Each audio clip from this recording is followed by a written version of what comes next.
Our next panel will come up to the table.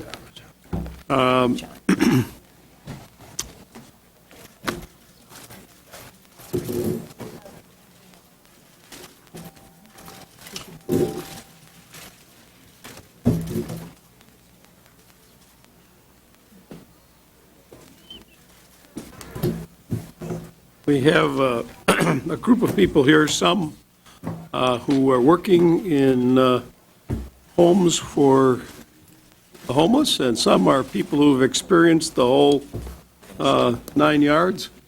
And we will begin with a young woman who has had the experience personally, and we'll let her tell her own story. Jewel? Want to push the button and put yourself in live. How's that? You'd think I could work a microphone. Chairman McDermott, Ranking Member Weller, and members of the subcommittee, thank you for allowing me to appear before you today on behalf of those who otherwise have no voice, America's homeless, disconnected, and disadvantaged youth. The issue of homeless youth is complicated by misperceptions about why kids become homeless. Many of us here today have probably seen youth homelessness, but really didn't realize that it was staring us in the face. Maybe you walked by a kid who was sitting on a bench, and rather than thinking he was homeless or someone who was forced into prostitution, say, in order to make enough money to eat every day, you thought he looked like maybe just a punk kid who ditched school and was waiting for his friends. You really have to consider what being homeless is like for a few confused, long, and lonely days. And the experience doesn't just last for a few days for most people. Consider spending years on the streets after being kicked out of your house by an abusive alcoholic mother. Consider being in foster care where your new foster parents don't seem to care whether you're there or not and never asked you or what you need. What if the home you have been placed in is abusive and dysfunctional? You may either run away because no one seems to care, or you are told at age 18 you have to leave because you are too old for foster care. There are no resources available to you, and you are now homeless. Think about your children or grandchildren. Think for a second about a 12-year-old girl.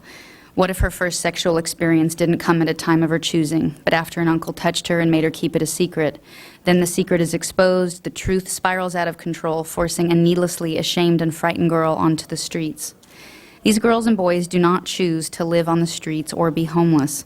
It is the sad truth that they feel safer there. What is equally troubling is that many Americans look at someone's being homeless as the result of a choice he or she made, that they're lazy or that it is just a correctable condition because the United States is the land of so much opportunity. These are just a few of the reasons why I do not believe America's homeless youth population is made up of kids who leave home because they want to. Most homeless kids are on the streets because they have been forced by circumstances to think that they are safer there than in any home they once knew. Others may have reached the end of their economic resources or those of their families and are left trying to get out of poverty from the disadvantageous position of America's streets. I experienced homelessness firsthand. I moved out when I was 15 years old. Worked several jobs. I wasn't a lazy kid. It was just, I thought I could do a better job maybe than my parents. And I was able to actually get a scholarship to a performance arts high school, and was able, while being homeless, to kind of still go to a good school. Spring breaks were hard. Vacations, I would end up just hitchhiking around the country and street singing for money because they wouldn't let you stay on campus during the breaks. And after many twists and turns, I ended up in San Diego when I was 18. And I had a series of dead-end jobs, and finally one boss fired me because I wouldn't have sex with him, and he wouldn't give me my paycheck that day. And my rent was due, and my landlord kicked me out. And I thought I'll just stay. I had a little $200 car that a friend let me use, and I just slept in my car for the day, and it ended up lasting about a year. I was really sick at the time. I had sick kidneys and was turned away from every emergency room that there was, you know, to the point where you'd get blood poisoning because your kidneys weren't working, and I'd be throwing up in my car, and nobody would help. It lasted for about a year, and I was able to finally get out. I was, I'll never forget, I was once, record label started coming to see me. I was singing in a coffee shop. I wrote music just to help myself feel better, and it seemed to make other people feel better, and they started coming to my shows. And Atlantic Records was going to come see me, and I was so excited. I went to Denny's, where I always washed my hair, in a little shallow sink. I had to fit my head in sideways, and I'd use the hand soap to wash my hair, and I was using paper towels to dry it off, and I was humming to myself because I was so excited that a label was coming to see me. And I looked up in the mirror, and there were two women backed up against the wall, and they were horrified. They looked at me just like I was a leper. And I suddenly got really embarrassed because I realized what I was and what I looked like to them. And as they walked out, the one woman said to the other, "Well, she looked pretty enough. I wonder how she ended up like that." And I wanted to tell them so bad, you're wrong about me. I'm an okay kid, and the label's coming to see me. And it ended up working out for me. Some research estimates that about 1 to 1.6 million youth experience homelessness each year. I personally would guess the number higher. The number of kids turned away from shelters every day, as well as the number of phone calls made to the National Runaway Hotline, indicate some estimates that may be even higher. Unfortunately, homeless kids are running from something, and that makes them difficult to find or to count as part of any single community. What is clear is that life in a shelter or on the streets puts homeless kids at youth at a higher risk for physical and sexual assault, abuse, physical illness, including HIV, AIDS. And as I heard testimony earlier with education, I was never taught grammar, which is odd because I'm a writer and I now make my living as a writer, but it just, every time they were teaching grammar to school, I just either showed up just after they finished the classes or just before they were starting, and then I was gone again. I went to probably 10 different schools, between the age of 8 and 16. So it really is true. Estimates suggest that 5,000 unaccompanied youths die each year as a result of assault, illness, or suicide, and that is an average of 13 kids dying every day on America's streets. And I was talking with Carissa earlier, who has an amazing story and an amazing accomplishment. The people prey on you. They know. I've never been more solicited and more approached than when I was homeless, and I grew up bar singing, so you'd think it would be hard to top, but when I was homeless, you're constantly being solicited, and a lot of times I knew a lot of girls that were stripping and prostituting because it was really the best solution they had for making money. Anxiety disorders, as you can imagine, depression, post-traumatic stress disorder, and suicide are all more common among homeless children. Previous studies of the homeless youth population have shown high rates of parental alcohol and drug abuse. Substance abuse, however, is not characteristic. It doesn't define most youth who experience homelessness. Despite all of the setbacks faced by homeless kids, there is room to be optimistic. Most homeless children tend to try and make it to school. Most do make it to school, at least for a period of time. If safe shelters, counseling, and adequate support were available for these kids, and if our schools and our job training programs were stronger, these children would be given opportunities to graduate high school and build the skills they need to go on to live healthy and productive lives.